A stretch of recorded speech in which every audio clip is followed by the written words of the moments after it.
Fala pessoal, tudo bem? Começando mais um vídeo de conhecimento de base aplicado. Tem outros aqui no perfil, então se você ainda não assistiu, é importante, né? Apesar que eu vou retomar alguns conceitos importantes hoje e a gente vai algumas atualizações, né? Eu quero falar primeiro do mercado brasileiro, algumas coisas do mercado norte-americano e também umas questões envolvendo a Evergrande, né? Será que está dando contágio ou não? Como é que a gente pode acompanhar isso? Então vale a pena, né, vocês acompanharem.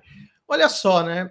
Primeiro vamos começar vendo aquela métrica do Brasil, que é o tal do CDS. O que é o CDS? É uma espécie de seguro contra o risco do calote dos títulos soberanos, no caso aqui, dessa métrica que a gente está vendo. Vocês lembram que nos últimos vídeos eu estava falando que estava subindo, né? Estava 180 e pouco, 190, e agora já está 206. Se a gente colocar aqui o gráfico para 5 anos, dá uma olhadinha, né? Começando a se aproximar daquela máxima de abril desse ano e já está nos maiores patamares aí dos últimos meses. Então, quando isso sobe, é um sinal ruim para os ativos brasileiros, não é? Que mostra ali que está. E esse é um bom componente para a gente acompanhar, por exemplo, como é que o mercado está olhando o chamado risco fiscal e o risco político, né? E aí, quando a gente junta, né, esses componentes, né, basicamente formando o chamado risco Brasil. E lá a gente tem no lado fiscal ainda não tem sinais, não é, de mais responsabilidade fiscal, pelo contrário, ainda tem questões que envolvem ali, que pode, já tem até uma série de estudos falando que pode furar o teto dos gastos, né, já no ano que vem. Então, né, a questão de precatórios ainda tem muito ruído e alguns sinais também que não são bons, que vêm desse lado fiscal. Por exemplo, esse resultado que teve agora, que o pessoal falou, superávit, só que o governo federal foi déficit, os estados e municípios que foram superávit, teve a questão também da inflação ainda ajudando, enfim, tem essas questões que a gente tem que pesar. Então, por aqui continua aquela sinalização que está ficando cada vez mais persistente, um sinal que não é muito favorável para os ativos brasileiros. Por exemplo, a gente teve uma sinalização similar, né, que aconteceu justamente ali por volta ali de final de fevereiro de 2020, e aí veio um spike, aconteceu também a mesma coisa ali por volta de abril de 2018, um spike, e agora a gente tem essa situação também que está, né, essa alta persistente. Outro ponto também que a gente vê o impacto disso é quando a gente olha a curva de juros. Lembra? A curva de juros é a gente olhar aqui, no caso, os juros futuros pelo DI futuro para todos os vencimentos de 2020 a 2036. E vamos dar uma olhadinha aqui. Aqui, a linha verde é o que está sendo precificado nesse exato momento pelo mercado. A linha laranja é de uma semana atrás, então seria que já teve uma abertura de taxa, já teve esse deslocamento, ou seja, as taxas subiram para todos os vencimentos. E quando a gente compara com essa linha aqui, azul, que é de um ano atrás, olha a mudança de patamar aqui, ou seja, uma mudança drástica na precificação dos juros no Brasil, e isso influencia a economia, influencia as questões de, por exemplo, quem está muito endividado, empresa, governo ou famílias, e também na precificação dos ativos, que quando a gente vai calcular, né, o valor presente, olha o deslocamento, teve uma mudança de taxa de desconto aqui brutal. Com o tempo a gente vai começar a ver até revisões dos chamados preço-alvo, etc. O que o mercado está precificando para a próxima reunião do Copom lá em outubro, né? O Banco Central falou que vai dar mais 100 pontos base, que é aumentar mais 1%, né? Só que o mercado está precificando 117 pontos base, né? Neste exato momento. Selic que está 6,25, o Banco Central falou que vai para 7,25, o mercado apostando um pouquinho mais por enquanto, lembrando que isso aqui muda, né, conforme, né, todos os dias, né, porque isso aí está sendo negociado, né, essas expectativas, então o pessoal colocando grana na própria opinião. Uma coisa interessante que eu queria mostrar para vocês é isso aqui, né, apesar de todo o ciclo de aperto monetário no Brasil, ou seja, aumentando a taxa de juros, sinalizando, etc., as expectativas de inflação, quando a gente olha por essa ótica, que é chamada break-even, o que é o break-even? A gente pega como é que está sendo negociado os títulos públicos e extrai a chamada inflação implícita, ou seja, a inflação esperada por quem está fazendo transações com esses títulos, ou seja, botando grana, né, na própria opinião. Não é só o cara preencher um questionário e falar, não, o cara botou grana na opinião. E está quase na máxima aqui do ano, está para a expectativa da inflação para os próximos 5 anos, 6,05% ao ano, é um patamar bem elevado. E quando a gente olha dos últimos 5 anos, olha só, Estamos no maior patamar lá, desde até de 2016, ali, que foi um ano também que começa, né? 2015, 2016 foi um ano bem difícil. E olha a pancada que deu, né, nas expectativas, né? A partir de mais ou menos final de maio até agora. Então, isso chama atenção, né? Quer dizer que o Banco Central ainda não está conseguindo ancorar essas expectativas, né? O discurso dele ainda é muito suave, ainda muito complacente, apesar de ele estar elevando a taxa de juros. Quando a gente olha, por exemplo, agora o lado dos Estados Unidos, eu queria destacar para vocês uma coisa interessante.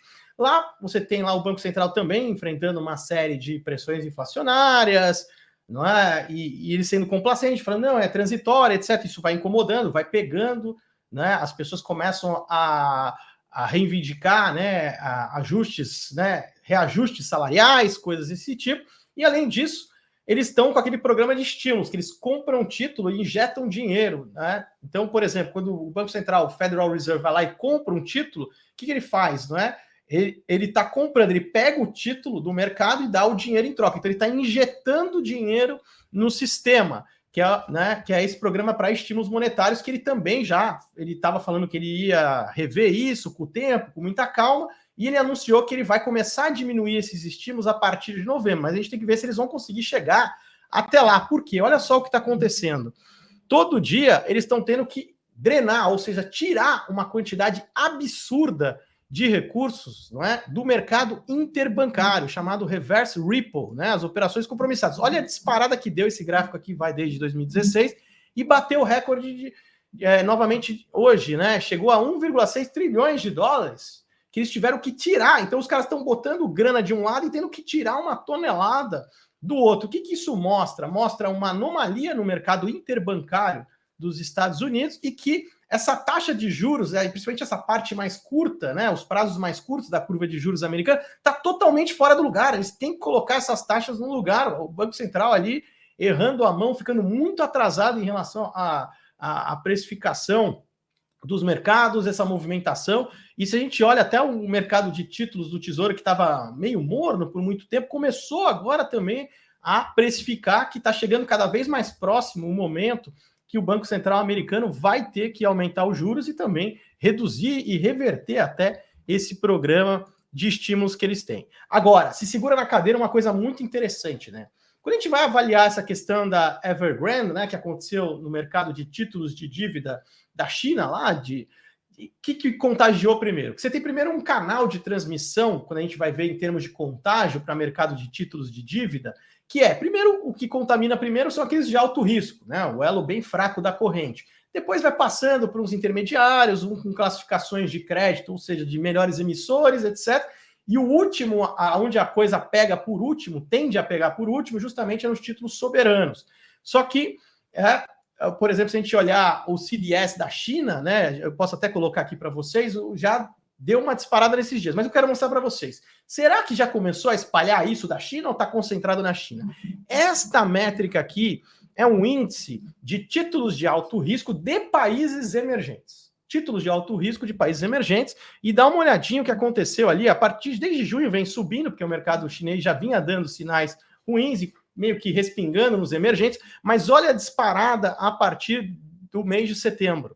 Então, já está no maior patamar do ano, né? Já se aproximando do patamar de novembro de 2020. Então, quer dizer o quê? Que começou, sim, a contagiar e respingar, agora já de uma forma mais direta, no caso da precificação de títulos de dívida de países emergentes. Então, a gente tem que continuar monitorando isso. E, como eu disse, o canal de transmissão, na hora que pega nos títulos soberanos, aí realmente é porque já está chegando no estágio final de contágio. Antes de botar o CDS da China, esse mapa aqui é bem interessante, que ele mostra que a gente tem esse fenômeno da tempestade perfeita para a inflação no mundo, etc., e os bancos centrais sendo obrigados a aumentar a taxa de juros. E o que está na cor rosa é quem já aumentou a taxa de juros. O que está amarelo está inalterado, e o azul é quem reduziu. Então, a tendência desse mapa é se tornar cada vez mais rosa, né? E principalmente a gente tem que acompanhar a movimento. A Europa já inaugurou a alta taxa de juros lá na Noruega, os Estados Unidos. Por que isso é tão importante? Porque aqui a gente está literalmente vendo os primeiros sinais do fim da chamada da era do dinheiro barato. Era do dinheiro barato essa, que permitiu uma série de exageros em ativos, incentivou endividamento, etc., né? Então, só para fechar esse vídeo, que eu acho que eu já falei demais, olha a disparada que deu aqui no fim de agosto, começo de setembro, do CDS de títulos soberanos da própria China. Então, lá também respingou de certa forma, já vinha subindo no maior patamar aí desde outubro, a economia da China, que está também com sinais ruins da atividade econômica, do mercado imobiliário, que a gente tem que acompanhar de perto. Então é isso aí, pessoal. Espero que vocês tenham gostado. Mais um pouco de conhecimento de base aplicado para vocês verem, conhecerem as métricas, ver como fazer, né? E interpretar os dados. É isso aí, pessoal. Grande abraço para todo mundo. Valeu e até a próxima. Valeu, pessoal!